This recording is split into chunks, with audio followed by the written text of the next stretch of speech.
বাসে আগুন দেওয়া ও ককটেল নিক্ষেপ করার চেষ্টা করলে কিংবা পুলিশকে লক্ষ্য করে হামলা চালালে সরাসরি গুলি করবে।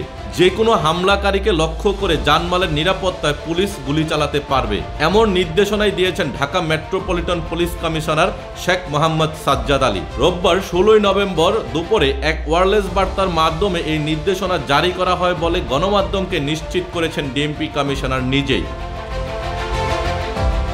এ বিষয়ে ডিএমপি কমিশনার গণমাধ্যমকে বলেন, হ্যাঁ, আমি এমন নির্দেশ দিয়েছি, কারণ কেউ যদি বাসে আগুন দেয় এবং ককটেল ছুড়ে কিংবা পুলিশকে আক্রমণ করে তাহলে পুলিশ কি চুপচাপ বসে থাকবে? এমন প্রশ্নই ছুড়ে দেন তিনি।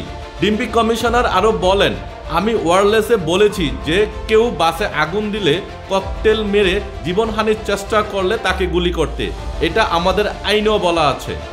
এখন যে কোনো ব্র্যান্ডের পুরাতন এসি বদলে নতুন ওয়ালটন এসিতে উপভোগ করুন 25% ছাড়।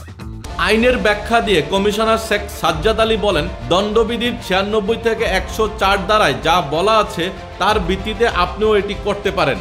আইনে বলা আছে, জানমালের হেফাজতের জন্য আইন শৃঙ্খলা বাহিনীর সেই গুলি করতে পারে যদি তার হাতে গান থাকে। সেই আইন অনুযায়ী এই বার্তাটি আমি স্মরণ করিয়ে দিলাম আমার কলিগদের। যদি কেউ নাশকতার পরিকল্পনায় কোনো বাসে আগুন দিতে আসে, তোমার গায়ে ককটেল মারে, জনগণের গায়ে ককটেল মারে কিংবা কোনো রাষ্ট্রীয় সম্পদ নষ্ট করে ধ্বংস করার চেষ্টা করে, তুমি তাকে গুলি করে দিবে।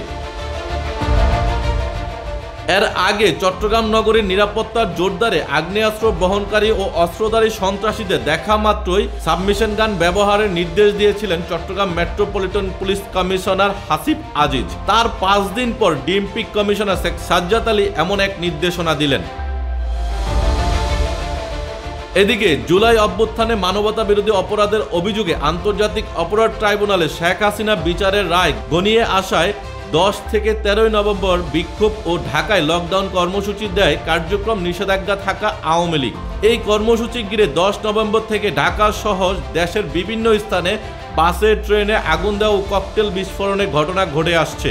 শেখ হাসিনার মামলার রায় 17 নভেম্বর ঘোষণার দিন ধার্য করে আদালত। ওই দিনটিকে ঘিরে আওয়ামী লীগ অনলাইনে রোববার থেকে 2 দিনের কমপ্লিট শাটডাউন কর্মসূচি ঘোষণা করেছে। Tanvir Ahmed, news desk, Ittefaq.